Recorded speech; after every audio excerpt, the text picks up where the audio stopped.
Hello, my friends. Today is July the 19th, and this is a psychic reading for you if this is your birth date. This is a 4 card pull to cover the year to follow, a lens card, a challenge you might face, an action you can take to stay in balance, and an outcome or synopsis card. I do psychic readings. I do healing work for nearly 40 years. Psychic readings available over the internet. All of my work available in my office in Albuquerque, New Mexico.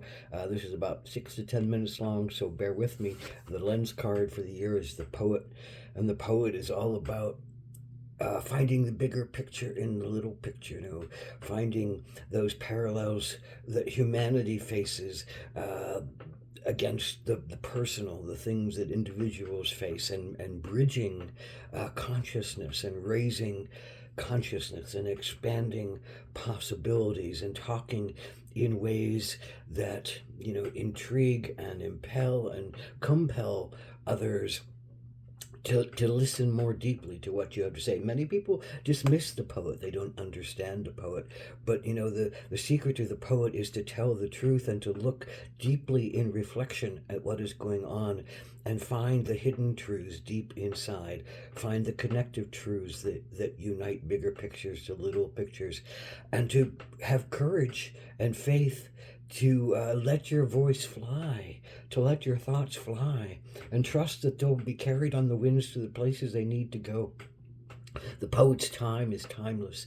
The poets that are put out there may not be recognized for thousands of years and may suddenly have a great depth of understanding that comes to them. So, your time is not necessarily right now for your poetry to hit, but your time is right now because it is intrinsic to your soul. You allow yourself to be wise, allow yourself to be communicative, allow yourself to trust the winds and put your words of deep bridging and connection and compassion out there.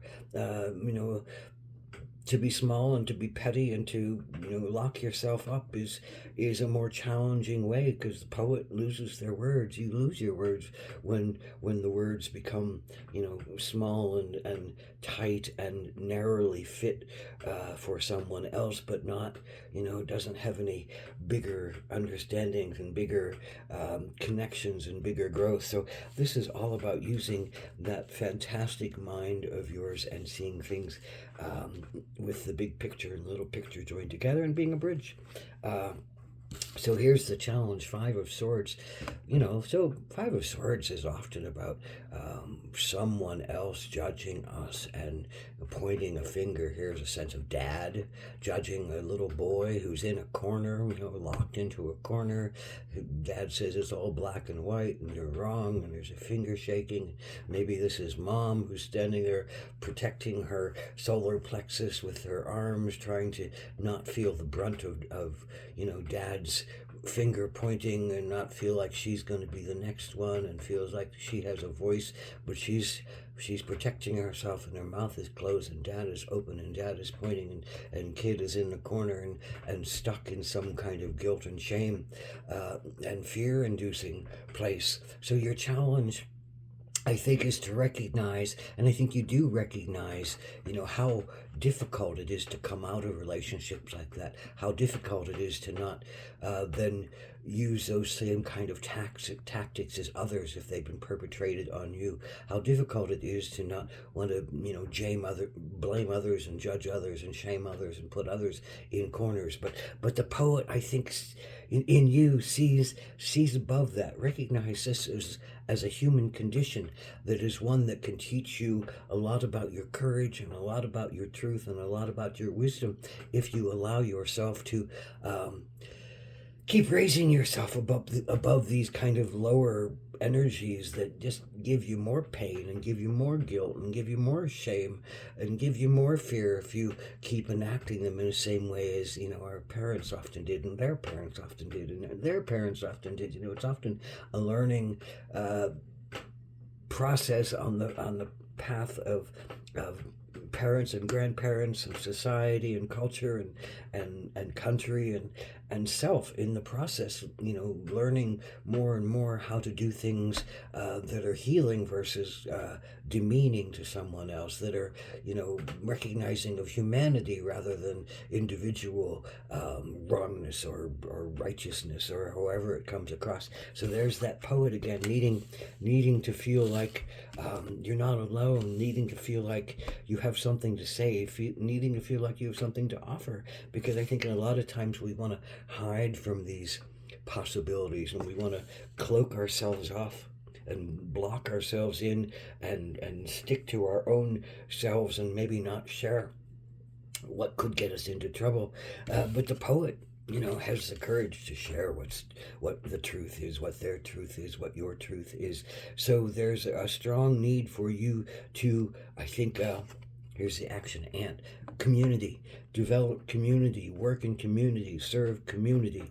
And by working with others, do you get to talk about and hear new ways to understand and respect and grow beyond the pain that is often this kind of sense of deep judgment and harsh words. And swords are all about words and thoughts and how people analyze things. So to get away from analysis is to get back into one's heart and give and serve and find equals and find humanity. One bigger card of humanity is the ant, and cooperatively working together as a whole community to enrich the whole community and to serve each ant as individuals, but intrinsic to the nature and makeup of the whole. So that's what the poet does. Find, that each individual's authenticity is needed for the makeup of the whole, and that if one piece, one person is missing, then that whole essence is missing from the whole, and it's not getting shared in the deepest way possible. So the poet wants to bridge these things, and I think the poet needs to keep touching into your humanity, and you only really do that by going out and serving humanity, by becoming part of some structure, by becoming part of some civilization, by becoming part of some working toward a bigger goal and a higher purpose and a more a less personal and more magnanimous kind of essence. And so here's the outcome card. You're being led to being someone who can be a great teacher and healer and wise counsel and poet. Poet keeps coming up. Find those words, find the freedom, find the courage, let your words fly. Trust that your authenticity and your deep connection to these words and these concepts of humanity and personal, when they're joined together in higher and more sacred understanding, do we all heal over time. Again, your words might not be words that touch right now. They will touch, but they might not touch all of humanity. It might take years for your poetry, but you can't really think about that or worry about that. Your soul is calling you to bridge some pain with you, with some bigger picture that allows you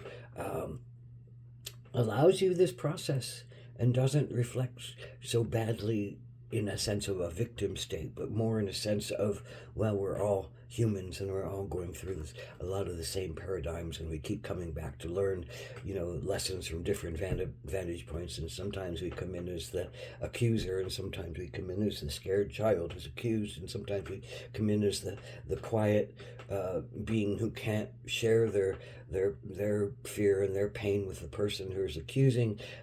So we're on a wheel, and we're doing a bigger picture, and we're doing a bigger wheel. And this is part of learning how to get out of some of the victimization in one's own head and heart and soul and body.